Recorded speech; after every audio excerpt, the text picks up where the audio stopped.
Assalamualaikum, Belar dan Hatunlar. Bagaimana kabarnya?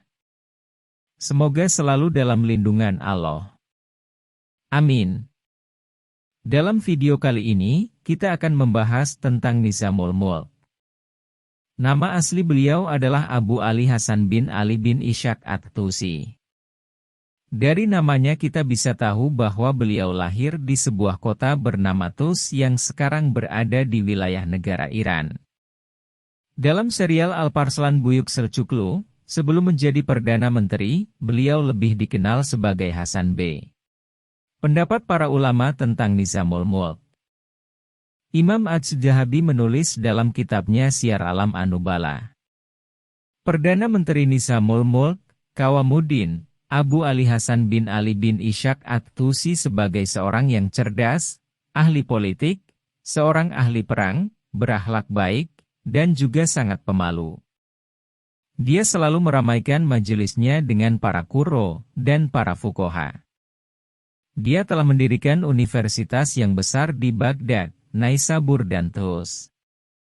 Dia dikenal sebagai sosok yang sangat menyukai ilmu pengetahuan, selalu berinteraksi dengan para mahasiswa, dan selalu mendiktekan hadits.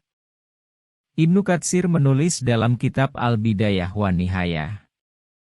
Nizamul Mulk adalah pemimpin yang memiliki perjalanan hidup yang demikian indah. Sedangkan anaknya, mungkin maksudnya adalah anak didiknya, yang bernama Imaduddin Zanki merupakan orang yang pertama kali memulai perang melawan pasukan Salib dan setelah itu dilanjutkan oleh Nuruddin Mahmud. Keluarga inilah yang telah meletakkan pondasi dan benih kemenangan Sholahuddin, Zahir Baibars dan Kalaun dalam melawan pasukan Salib dan juga membuka masa penyatuan dan kesatuan di dunia Islam. Ibnu Atsir dalam kitabnya Al-Kamil fi at-Tarikh menulis, Nizamul Mulk adalah anak seorang mantan budak yang berasal dari Turki yang dikenal sangat baik. Dia sangat senang pada orang-orang alim dan orang soleh, mencari keadilan lalu mempraktekkannya. Dia dikenal sebagai seorang pemimpin yang sangat baik, menjaga sholat tepat waktu dan selalu melakukan sholat tahajud di malam hari. Abu Syamah dalam kitabnya Ar-Raudotoni li Ahbar ed-Daulatain menuliskan, tatkala orang-orang Seljuk berkuasa, mereka berhasil mengembalikan citra dan harisma Khilafah Abbasiyah, khususnya saat Nizamul Mulk menjadi Perdana Menteri. Dia berhasil mengembalikan hukum secara proporsional dan mampu mengembalikan wibawa Khilafah pada posisi terbaiknya. Masa pemerintahannya. Ketika Malik Shah menjadi Sultan, terjadi tindakan tidak sehat di kalangan tentara, di mana mereka dengan semena-mena mengambil harta rakyat. Mereka mengatakan, tak ada yang menghalangi Sultan untuk memberikan harta kekayaan kepada kita selain Nizamul Mulk. Tindakan ini mendatangkan kegelisahan yang sedemikian tinggi di tengah-tengah rakyat. Melihat hal ini, Nizamul Mulk melaporkannya pada Sultan.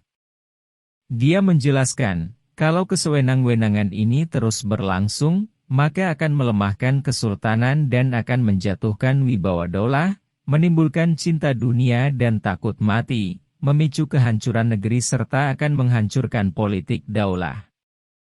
Mendengar laporan tersebut, Sultan pun berkata, lakukan apa yang dalam pandanganmu mendatangkan maslahat.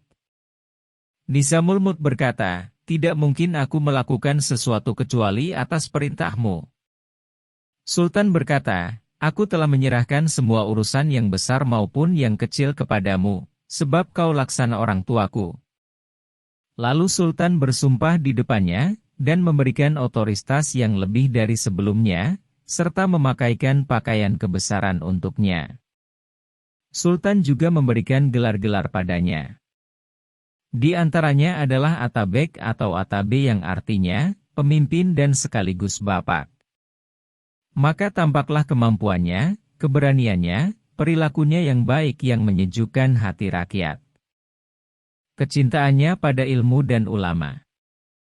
Nizamul Mulk termasuk salah seorang penghafal Al-Quran dan mampu menghafalnya pada saat usianya baru 11 tahun.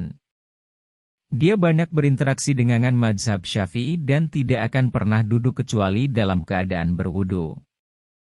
Tidak pernah sekalipun dia berwudu, kecuali setelah Ifu melakukan sholat sunnah.